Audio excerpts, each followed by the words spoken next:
In the annals of aviation history, few names shine as brightly, or are shrouded in as much enduring mystery, as Amelia Earhart. A true pioneer, she broke barriers and captured the world's imagination with her daring flights. Yet, it was her final, ambitious journey that cemented her place in legend, not for its triumph, but for its tragic and unexplained conclusion. Her disappearance over the vast Pacific in 1937 remains one of the 20th century's most compelling enigmas, a story of ambition, courage, and an unanswered call into the void. Before the mystery, there was the marvel. Amelia Earhart wasn't just a pilot, she was an icon, a symbol of progress and the limitless potential of the human spirit. With her trademark short hair and confident smile, she embodied the adventurous ethos of the golden age of aviation. Her pioneering flights were not merely about breaking speed or distance records, they were about shattering societal expectations and demonstrating that the sky was not, in fact, the limit for anyone, particularly women. Her journey from Kansas to global fame was extraordinary. Amelia Mary Earhart was born on July 24, 1897, in Atchison, Kansas, a small town on the Missouri River. Her childhood was marked by a spirit of adventure and an unconventional upbringing for the era. While her sister preferred dolls, Amelia was known for her tomboyish nature, climbing trees, exploring, and embracing challenges. This early independence and curiosity would foreshadow the daring aviator she would become. The seeds of a life spent pushing boundaries were sown early, far from the roar of an airplane engine. Amelia's interest in aviation wasn't immediate, but when it struck, it was profound.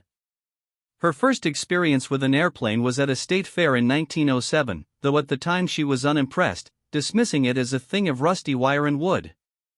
It wasn't until a decade later, witnessing a stunt pilot at an airfield in Long Beach, California, that she felt an undeniable pull. She later described the experience, saying, "By the time I had got 200 feet into the air, I knew I had to fly." In 1920, Amelia took her first flying lesson, an experience that cost $1 a minute. To fund her passion, she took on various jobs, including photography, truck driving, and even working as a stenographer. Within 6 months, she saved enough to buy her first airplane, a bright yellow Kinner Airster biplane she affectionately named the Canary. With it, she broke her first record in 1922, reaching an altitude of 14,000 feet, proving her natural aptitude and determination to master the skies. Amelia Earhart's legendary status was firmly established on May 20, 1932. 5 years after Charles Lindbergh's historic flight, she became the first woman to fly solo across the Atlantic Ocean. Battling icy conditions, mechanical issues, and strong winds in her Lockheed Vega, she completed the perilous 15-hour flight from Newfoundland to a pasture in Northern Ireland. This monumental achievement not only earned her international acclaim but also solidified her image as a fearless and supremely skilled pilot, inspiring millions around the world. Following her transatlantic triumph, accolades poured in. Earhart received the U.S. Distinguished Flying Cross from Congress, a rare honor for a civilian, and the Gold Medal of the National Geographic Society from President Herbert Hoover. She was celebrated with ticker-tape parades and became a sought-after public speaker, using her platform to advocate for women's rights and opportunities in aviation. Her celebrity was immense, but her focus remained on the next challenge, the next horizon to conquer, always pushing the boundaries of what was possible. The Atlantic crossing was just one of many pioneering achievements. Earhart continued to break records, becoming the first person to fly solo from Honolulu, Hawaii, to Oakland, California, in 1935, a feat previously attempted by several male pilots, some of whom lost their lives. She set speed records, flew nonstop across the U.S., and became vice president of National Airways. Her life was a testament to her belief that women must try to do things as men have tried. When they fail, their failure must be but a challenge to others. By 1936, Amelia Earhart was ready for her greatest challenge yet, an attempt to circumnavigate the globe at its widest point, roughly along the equator. This was not merely a flight, it was an expedition, designed to push the limits of long-distance aviation and human endurance. It was a journey of over 29,000 miles, requiring meticulous planning, advanced navigation, and an aircraft capable of unprecedented range. The world watched, captivated, as Earhart prepared for this audacious undertaking, hoping to add another incredible first to her already impressive resume. For this monumental journey, Earhart chose a Lockheed Electra 10E, a twin-engine monoplane often referred to as her flying laboratory. This particular aircraft was heavily modified for long-range flight, removing passenger seats to accommodate additional fuel tanks, increasing its range to an astonishing 4,000 miles.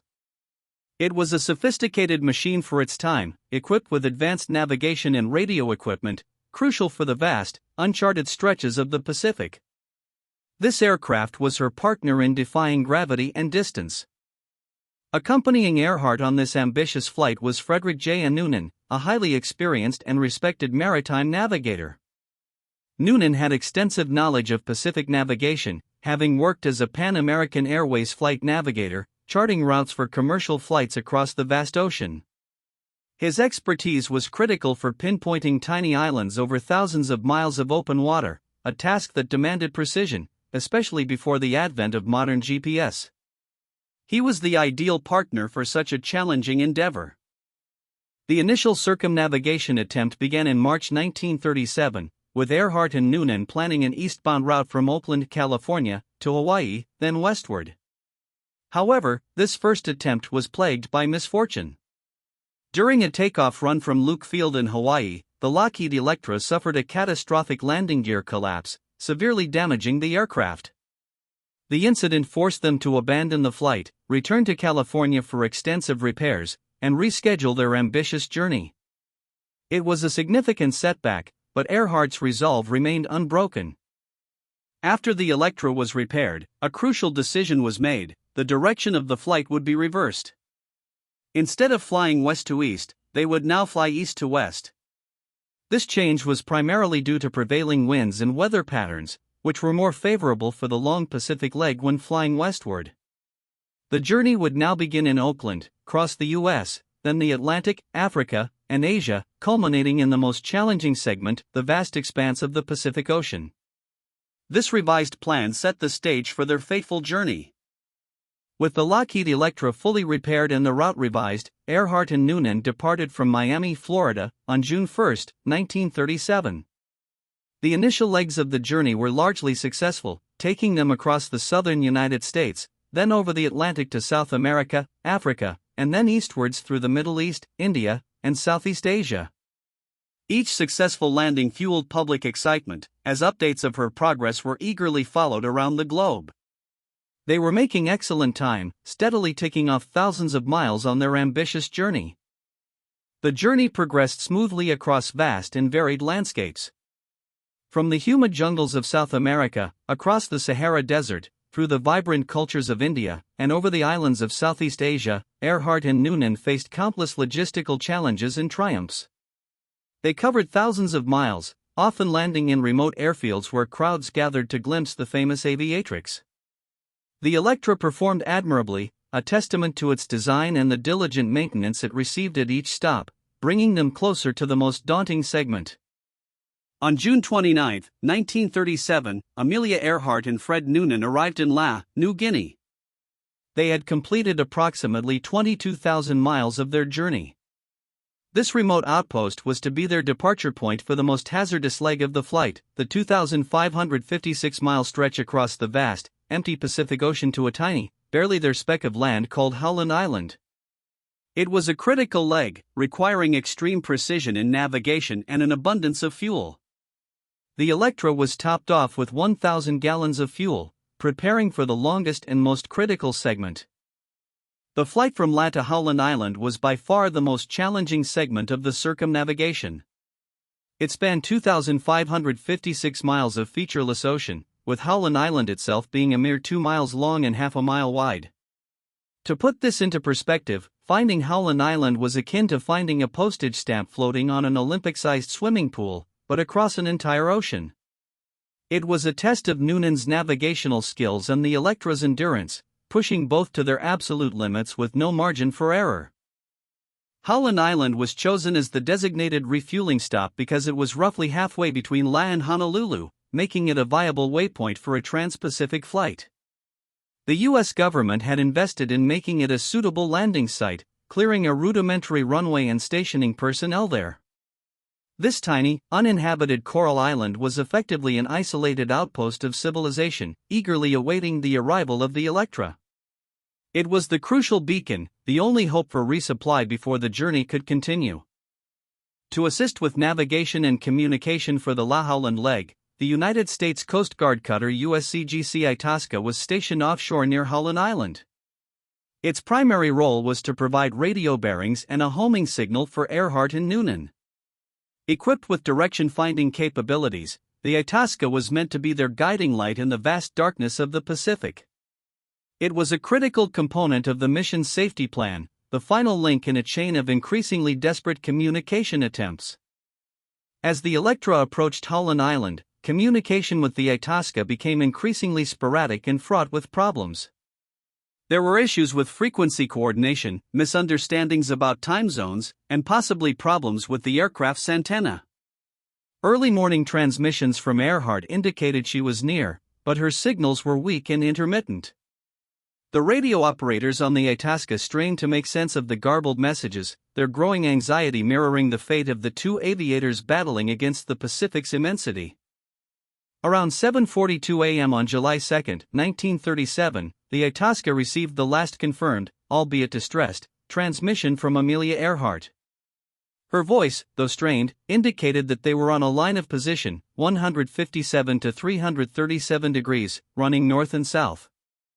She added that they were running low on fuel and unable to hear the Itasca's transmissions.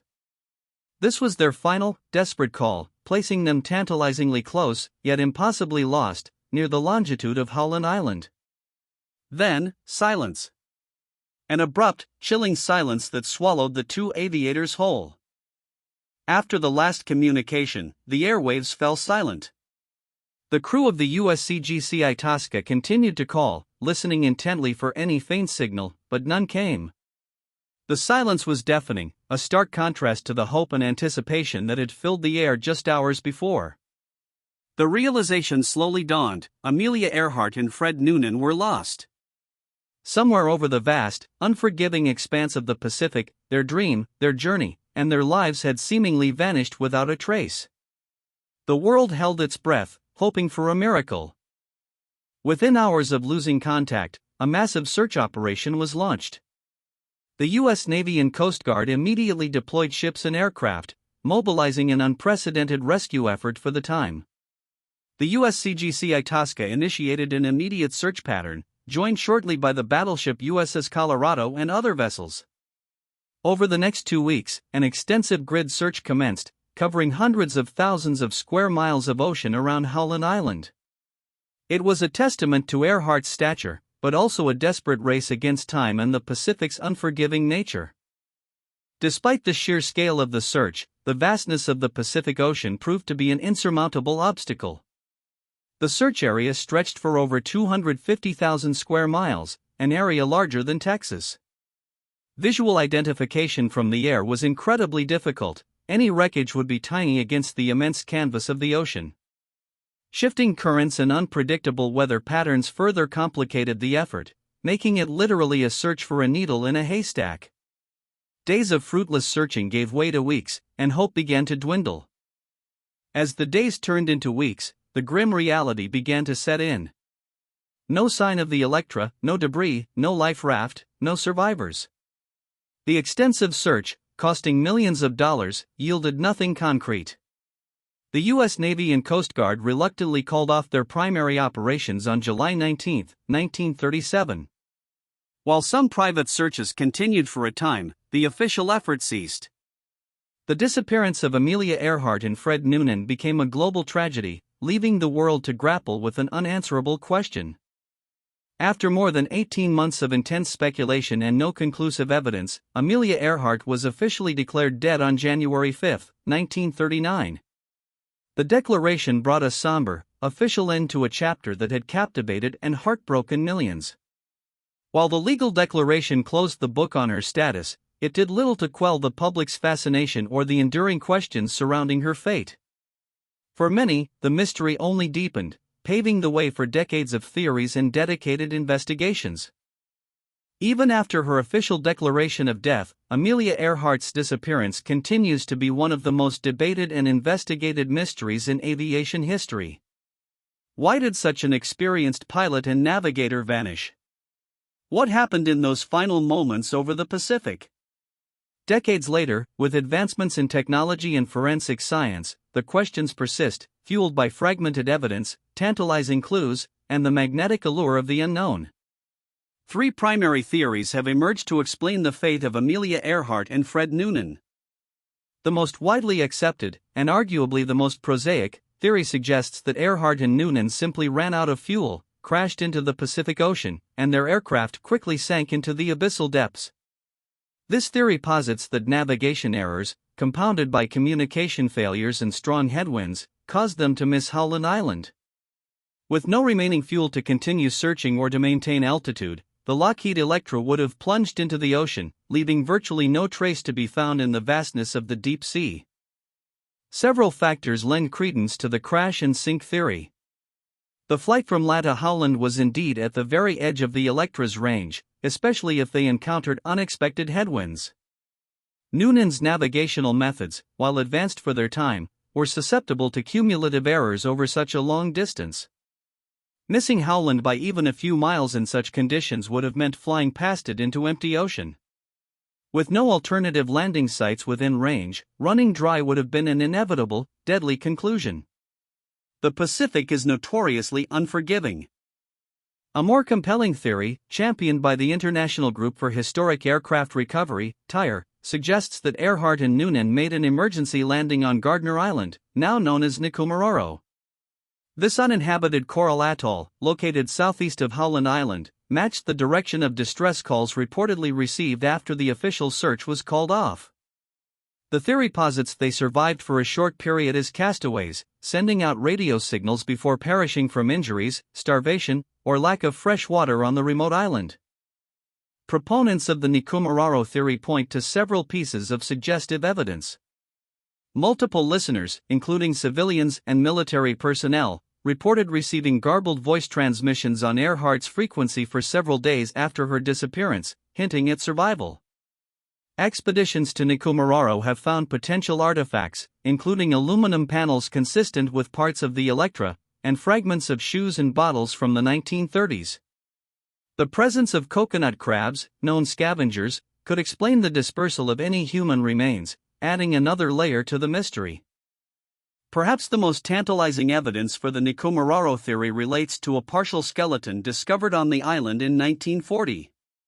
While initial British analysis dismissed them as belonging to a male, a modern forensic analysis conducted by Dr. Richard Jantz in 2018 re-examined the measurements. Using contemporary forensic techniques and comparing them to Earhart's known physical dimensions, Jantz concluded that the bones were 99% likely to be Amelia Earhart's. This re-evaluation breathed new life into the castaway hypothesis, offering a potentially concrete, yet still debated, answer. A more controversial theory posits that Earhart and Noonan were captured by the Japanese. This theory suggests that they either crash-landed in the Japanese-mandated Marshall Islands, or were shot down during a reconnaissance mission, mistaken for spies. They were then allegedly held prisoner, eventually perishing in Japanese custody. This narrative gained traction due to rising tensions between the US and Japan in the Pacific before World War II, fueling suspicions of espionage and covert military activities in the region. Despite its dramatic appeal, the Japanese capture theory largely lacks credible, verifiable evidence. While some alleged photographs and oral histories have surfaced, they have consistently been debunked or found to be inconclusive. Japanese government records from the period show no indication of Earhart or Noonan ever being held prisoner. The U.S. government conducted extensive inquiries after World War II, finding no evidence of their captivity. Most historians now largely dismiss this theory as speculative, fueled more by Cold War anxieties than by concrete facts. The disappearance of Amelia Earhart continues to fascinate and inspire, precisely because it remains unsolved. It embodies the human desire to understand the unknown, to find closure where none has been granted. Each new expedition, each new piece of analysis, reignites the hope that one day, the definitive answer will be found. This enduring allure is a testament not only to the captivating nature of the mystery itself but also to the profound impact Earhart had, and continues to have, on our collective imagination.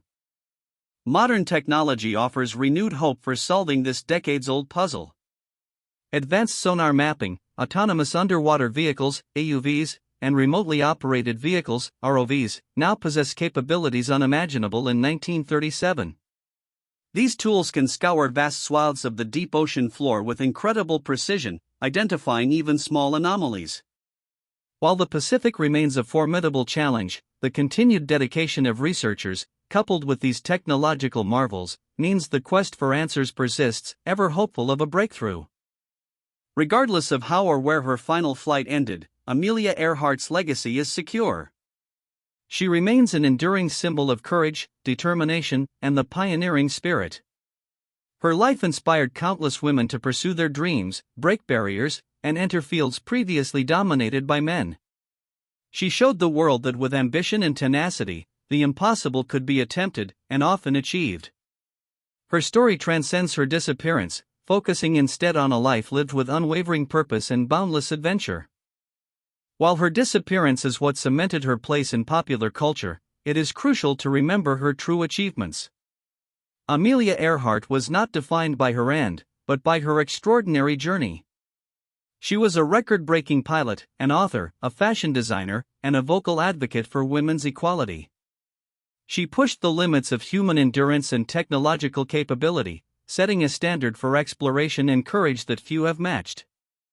Her life was a vibrant testament to the power of human aspiration. Amelia Earhart symbolizes the timeless human urge to explore, to venture into the unknown, and to push beyond perceived limits. She reminds us that true progress often lies beyond the horizon, in the places where maps end and courage takes over. Her story is a poignant reminder of the risks inherent in such endeavors, but also of the profound rewards that come from daring to dream big. She is an enduring icon for all who look to the sky and wonder what lies beyond.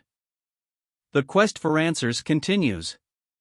Researchers, historians, and enthusiasts dedicate their lives and resources to unraveling the secrets of that fateful July day in 1937. Whether the Electra lies deep on the ocean floor, or its remnants are scattered on a remote atoll, the desire to find definitive proof remains strong. Perhaps one day, a new discovery, a faint signal, or an overlooked artifact will finally provide the long-awaited closure to one of the most intriguing mysteries of the 20th century. Amelia Earhart's life was a testament to courage, tenacity, and an unyielding spirit of adventure. Her final flight, though ending in mystery, only amplified her legend. She taught us that the most effective way to do something is to simply do it. Her legacy is not just in the miles she flew or the records she broke, but in the countless individuals she inspired to defy gravity, both literally and figuratively. She vanished from our sight, but her spirit continues to soar, an eternal beacon of possibility against the vast blue canvas of the sky.